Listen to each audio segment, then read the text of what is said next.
Puji Tuhan. Kita bersyukur buat hari yang indah ini, di mana Tuhan mengizinkan kita berkumpul di Paskah yang luar biasa ini. Dan hari ini sepertinya pakaian didominasi warna hitam ya. Menandakan duka cita sepertinya. Tapi baguslah itu. Saya juga pakai baju hitam ya, supaya acara ini memang spesial mengingat kematian Kristus ya.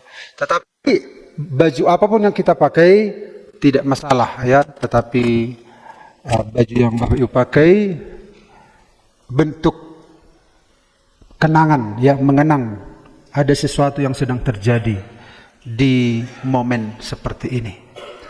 Mari kita lihat Yohanes 1 ayat 29 sampai 29 dan 36. Mari kita baca bersama-sama. 2-3 ya. Pada keesokan harinya, Yohanes melihat Yesus datang kepadanya dan ia berkata, "Lihatlah anak domba Allah yang menghapus dosa dunia." Dan ketika ia melihat Yesus lewat, ia berkata, "Lihatlah anak domba Allah." Haleluya. Nah, kita akan membahas hari ini tentang lihatlah anak domba Allah. Kalau Bapak Ibu lihat perdebatan di YouTube tentang iman Kristen ini diserang seringkali karena Yesus disebut anak domba Allah.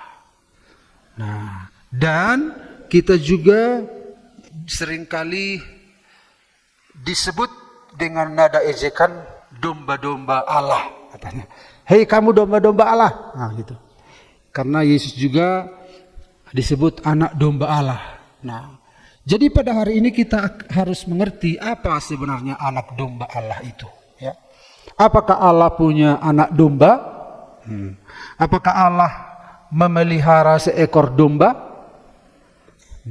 Allah adalah roh. Ya. Dia adalah sang pencipta. Tapi apa arti anak domba ini?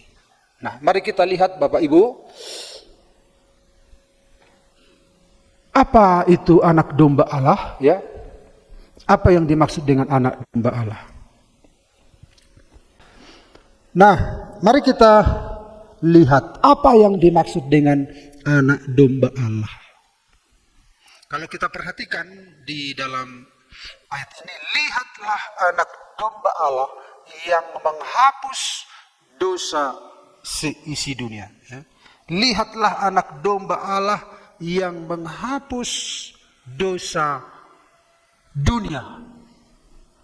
Nah, anak domba Allah ini yang pertama kita lihat maksudnya adalah anak domba sebagai korban yang memenuhi standar kekudusan Allah. Jadi Allah itu kudus. Anak domba ini korban yang sempurna, perfect.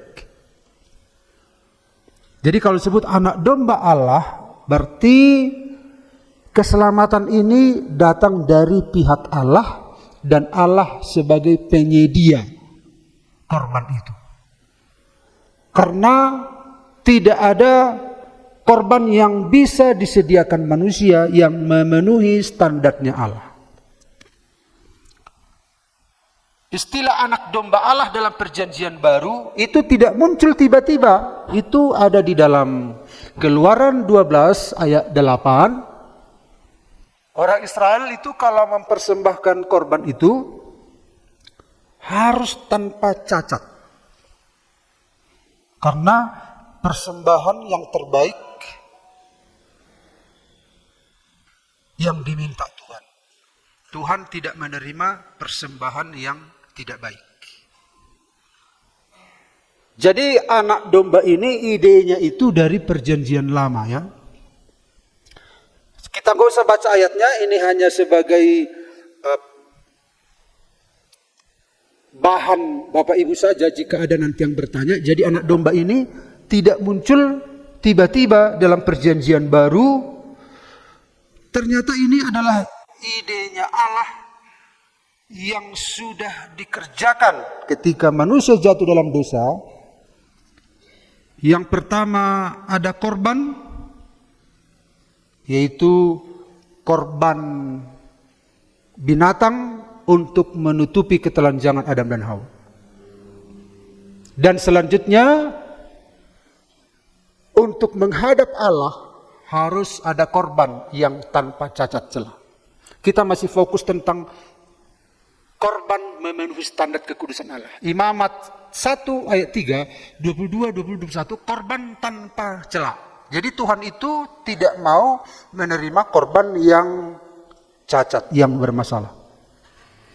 Kemudian, larangan mempersembahkan yang bercela.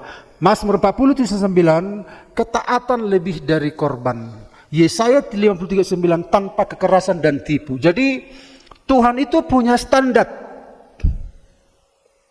Supaya manusia itu bisa diterima, manusia itu harus punya pengorbanan. Dan pengorbanannya itu harus punya standarnya Allah. Bukan standar kita. Nah, ini manusia ya, ini manusia. Manusia itu sempurna. Jadi manusia itu yang sempurna ini akhirnya berdosa, dan pada akhirnya apa yang terjadi? Beginilah keadaan manusia. Nah, ketika manusia itu ingin menjumpai Allah, apa kira-kira yang bisa dipersembahkan orang ini yang memenuhi hati Allah dengan kondisi begini? Tidak ada. Tetapi Tuhan mengizinkan manusia menjumpai Allah dengan menyediakan korban tanpa cacat.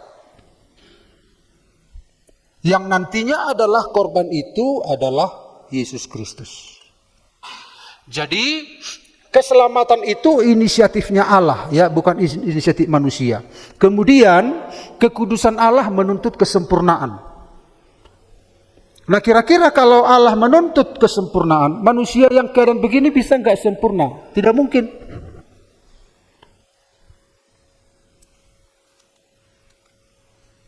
Datanglah yang sempurna, Yesus Kristus, ya. Nah, bandingkan sekarang, ini Yesus Kristus, ini manusia.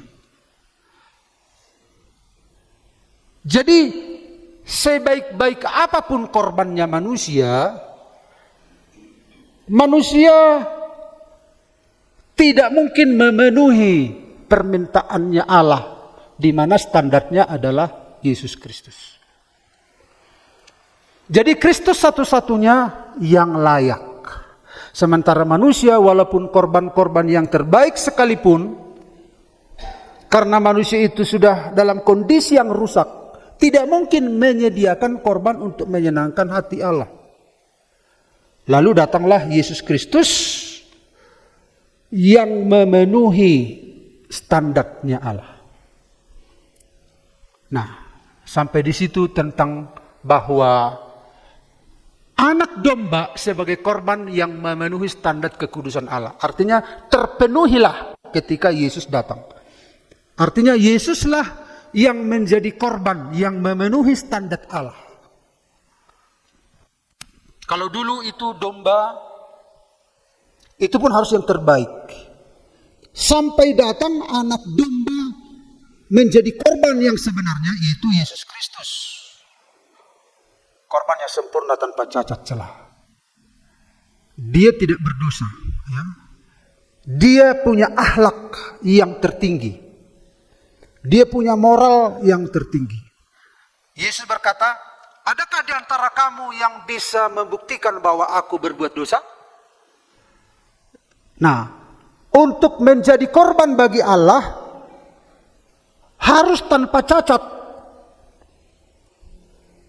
Tidak ada korban dari diri manusia yang memenuhi tuntutan Allah. Semua cacat. Karena manusia telah berbuat dosa dan telah kehilangan kemuliaan Allah.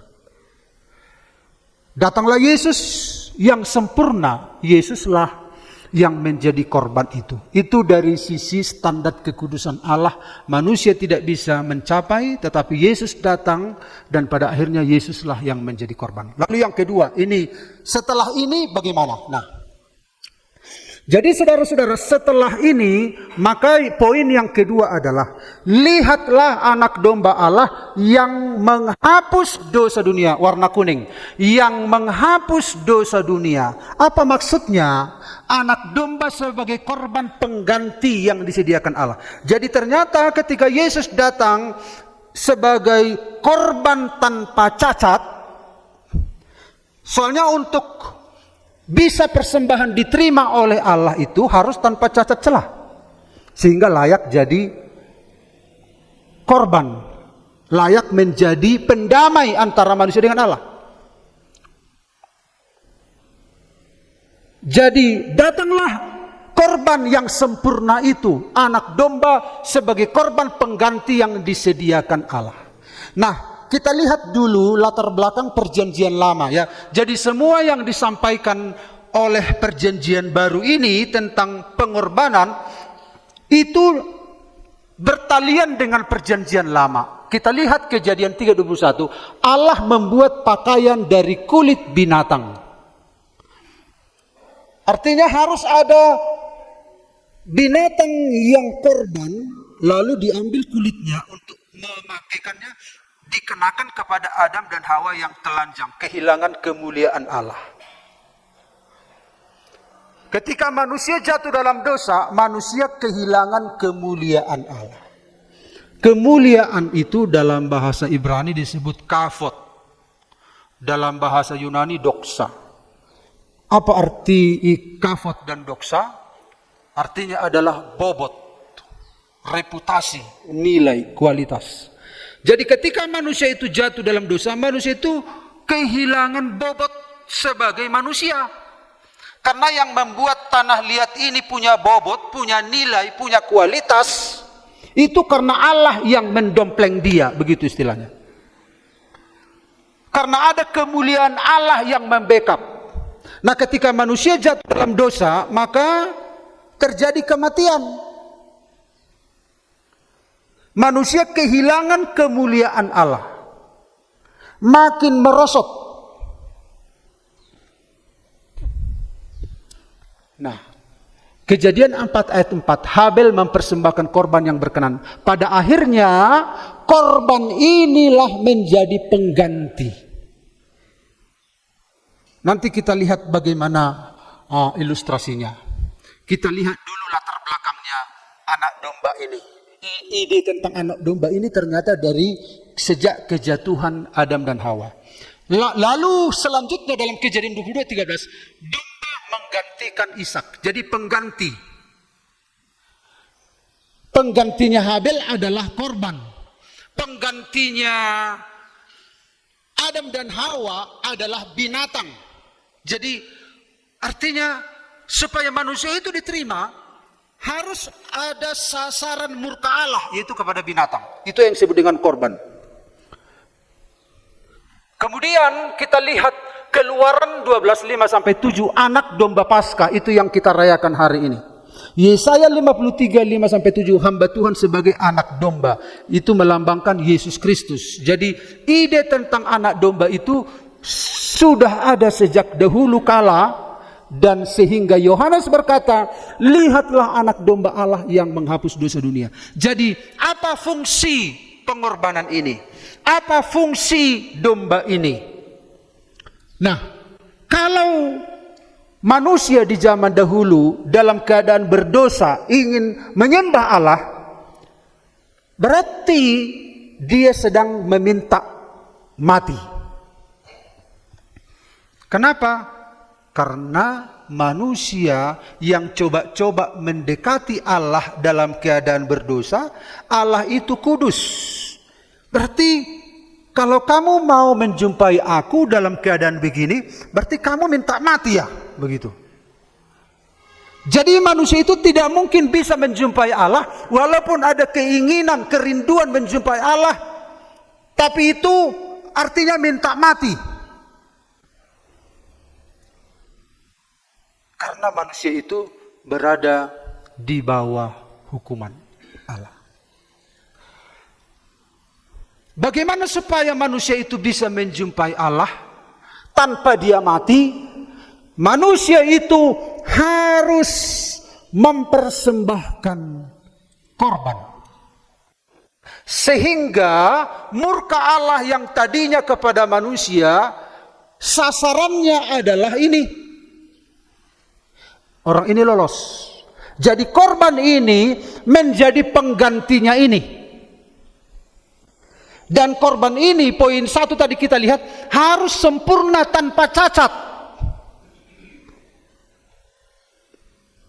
Jadi Yesus adalah pengganti. Makanya disebut, lihatlah anak domba Allah yang menghapus dosa seisi dunia. Anak domba sebagai korban pengganti yang disediakan Allah. Substitusi. Pengganti. Jadi kalau Yesus tidak mengganti kita, menggantikan posisi kita, maka kita semua sudah mati. Jadi pada akhirnya apa yang terjadi? Mari kita lihat. Semua manusia telah berbuat dosa dan telah kehilangan kemuliaan Allah. Kita sudah layak dihukum.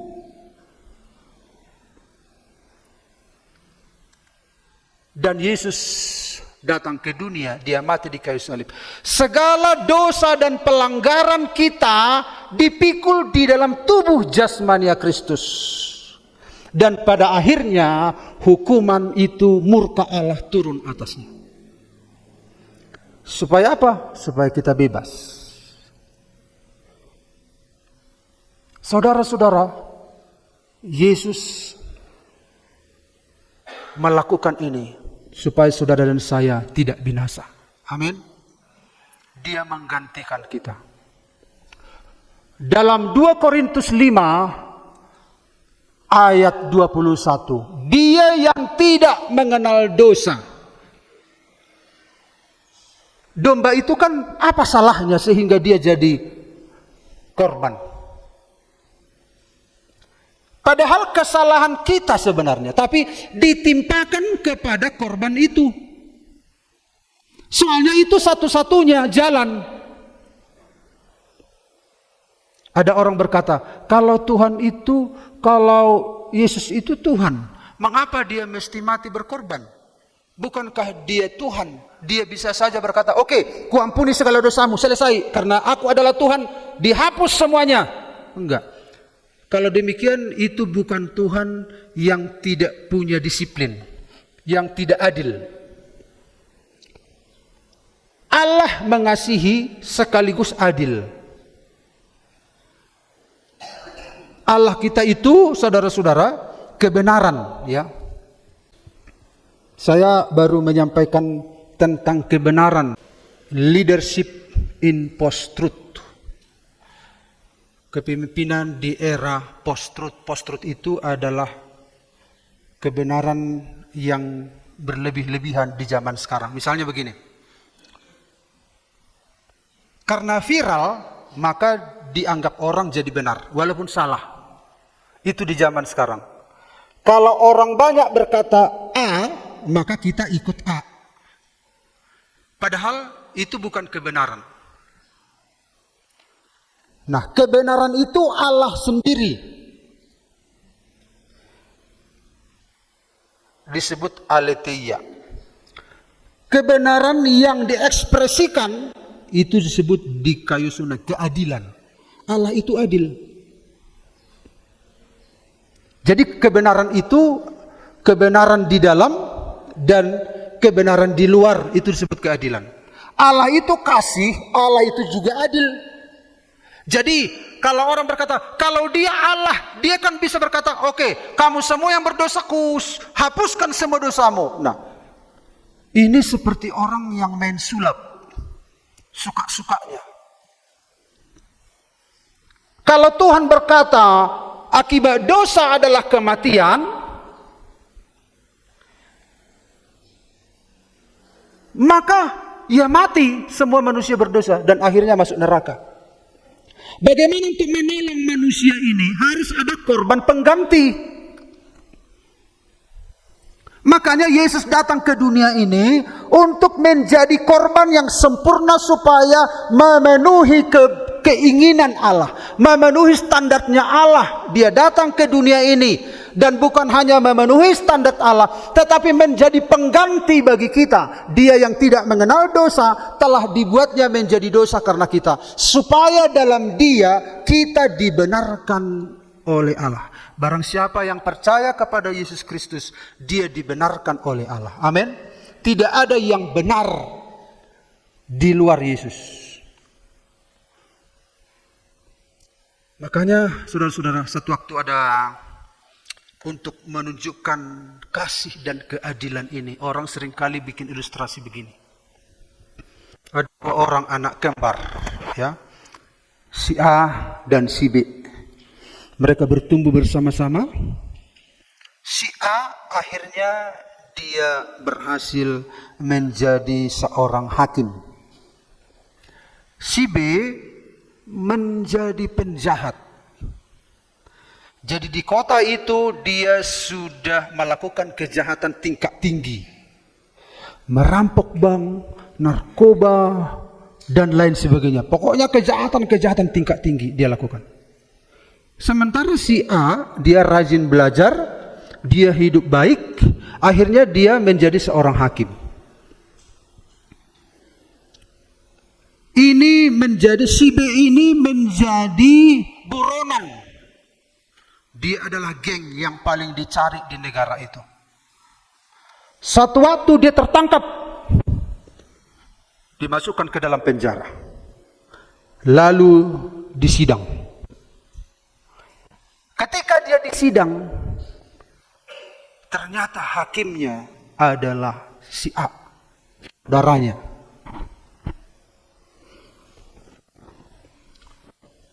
Menurut keputusan sidang, ini harus hukuman mati. Karena pengadilan itu pengadilan yang jujur dan adil, harus dihukum mati si B ini. Dan yang mengetok palu adalah si A, saudaranya. Hukuman mati. Tak, tak, tak. Nah, datang adiknya. Katanya saudara, masa saudaranya dihukum mati? Dimaki-maki hakim itu. Oh, katanya saudara. Katanya kebutuhan. Nah. Ibu sikom memana? Diludahi. Tapi si A ini saudaranya, dia memakai baju hakim. Ya, dia tidak menghiraukan omongan saudaranya ini. Akhirnya besok akan dihukum mati, dieksekusi. Dia dipenjara dulu malam ini. Si B tidak bisa tidur sepanjang malam karena akan dieksekusi.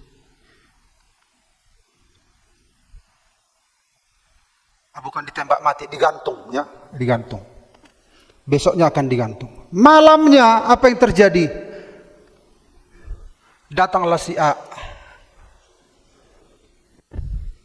mengetok pintu penjara. Langsung si B, "Apa kau? Percuma kau saudaraku." Diludahi dia.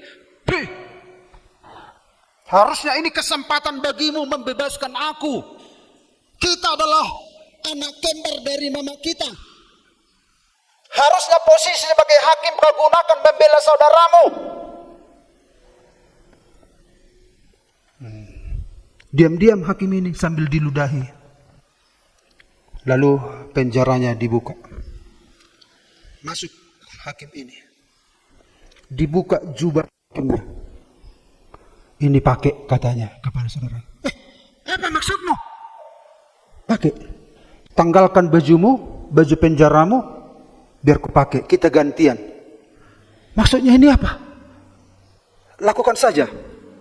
Akhirnya si B ini keluar dari penjara mengenakan baju hakim. Si A yang adalah hakim tetap ada di penjara mengenakan baju penjara. Karena wajah mereka mirip. Maka orang tidak tahu. Pada akhirnya apa yang terjadi besoknya? Tibalah upacara hukuman mati. Digantunglah. Nek! Matilah. Orang-orang bilang, makanya jangan jadi jahat katanya.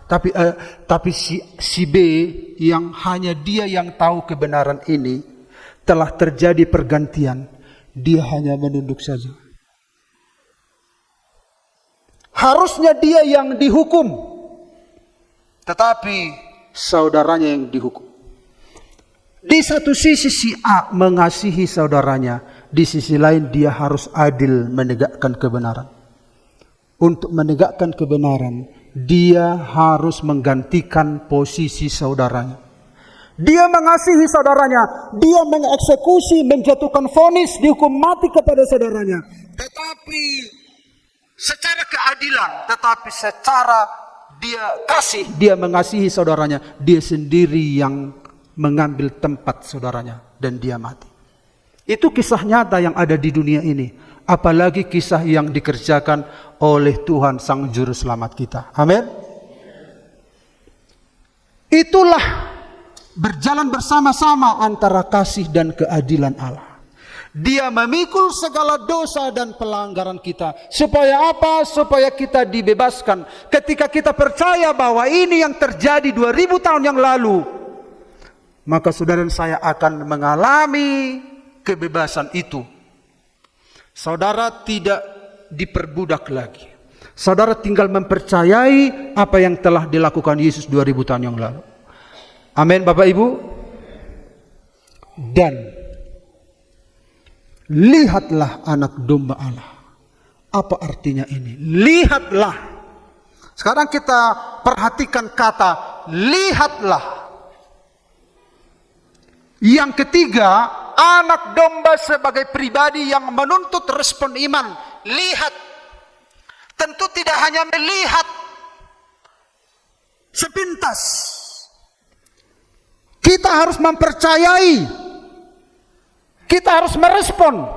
Itu sama seperti saudara-saudara Bilangan 21 ayat 8 sampai 9, Musa menegakkan ular tembaga. Nanti kita lihat gambarannya. Mazmur 34 ayat 6, orang berseru diselamatkan. Yesaya 45:22, berpalinglah kepadaku.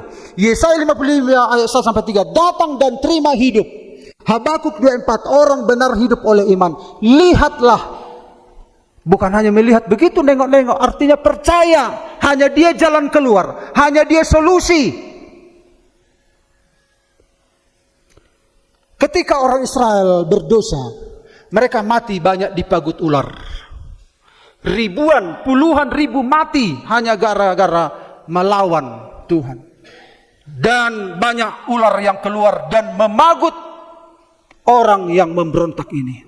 Kemudian Tuhan menyuruh Musa, supaya orang-orang yang dipagut ular ini tidak mati, maka buatlah sebuah tiang, bentuklah,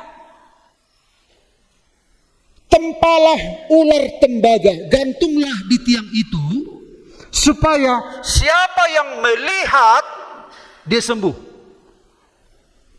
Artinya ular inilah yang menjadi kutuk bagi orang Israel, yang memagut mereka, dan akhirnya ular tembaga ini harus digantung. Dan barang siapa yang melihat ular tembaga dia akan sembuh. Artinya ini apa? Yesus disalibkan menjadi kutuk menggantikan kita. Makanya Yohanes berkata, lihatlah anak domba Allah. Pengharapanmu ada di sana. Di sanalah dosamu diselesaikan. Di sanalah kutukmu diselesaikan. Di sanalah kamu punya pengharapan. Lihatlah anak domba Allah. Artinya percayai dia. Tidak ada solusi lain. Tidak ada jalan keluar lain. Dan hari Minggu kita akan merayakan hari kebangkitannya. Tetapi hari ini kita akan berbicara tentang anak domba Allah.